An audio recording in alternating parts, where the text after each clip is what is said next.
The first birds, how dinosaurs took to the skies. For millions of years, dinosaurs ruled the earth on land, in swamps, and in forests. But some did something almost unimaginable. They took to the skies. When we think of flight today, we think of birds. Delicate, feathery, fast. But their story doesn't start with wings or chirping songbirds. It begins with teeth, claws, and tails. It begins with dinosaurs. The idea that birds are dinosaurs isn't just a theory, it's a fact supported by hundreds of fossils, genetic links, and detailed anatomical studies. To understand how this happened, we need to journey back to the late Jurassic period, over 150 million years ago, and meet a strange creature named Archaeopteryx. Discovered in the 1860s in Germany, Archaeopteryx changed everything. This fossil had feathers like a bird, but teeth like a reptile. It had wings, but also claws on its fingers and a long bony tail. Scientists were stunned. Was it a bird? Was it a dinosaur? It was both. And it wasn't alone. Recent fossil discoveries in China, especially from the Liaoning province, have revealed an entire ecosystem filled with feathered dinosaurs. Creatures like Microraptor, with 4 wings, feathers on both arms and legs, may have glided through the forest canopy. Anchiornis, a small theropod with complex feather patterns, shows color in its preserved melanosomes, revealing black and white plumage with hints of red.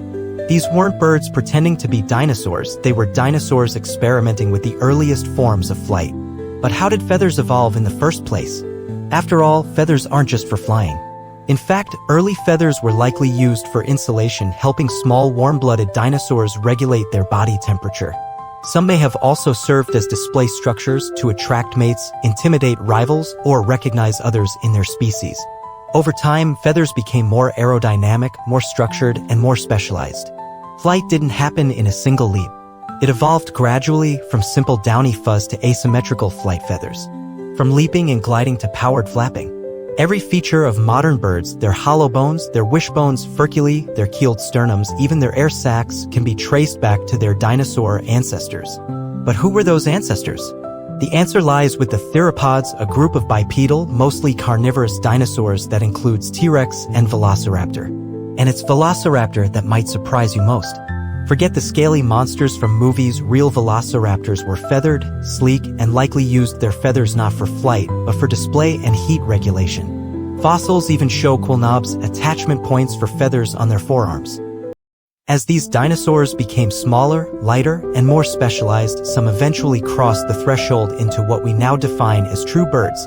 The first true bird is often considered to be Confuciusornis, which had a beak with no teeth and a pygostyle, a fused tailbone like modern birds.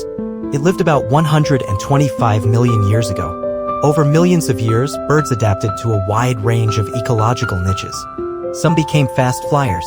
Others became diving specialists. Some lost the ability to fly altogether. But their shared ancestry remained clear in the fossil record. Their skeletons, their bone structure, their eggs, their nesting behavior, even their sleeping posture, head tucked under wing, mirrors that of small theropods. Even today, when we look at a pigeon, a hawk, or a hummingbird, we are looking at the last living dinosaurs. And their survival wasn't just luck.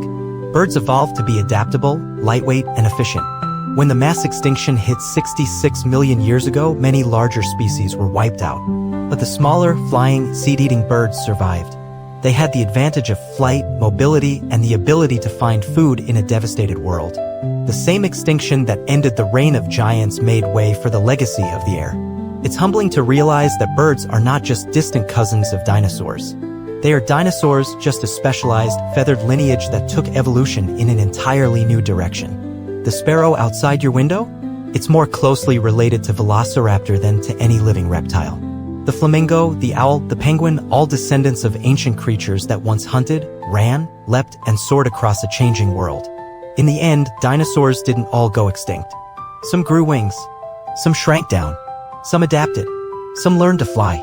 And they're still with us, gliding through our skies, nesting in our trees, and reminding us that evolution is not always about domination. Sometimes it's about transformation. Through the prehistoric lens, we don't just look at fossils. We look at the living legacy of the past still beating its wings today.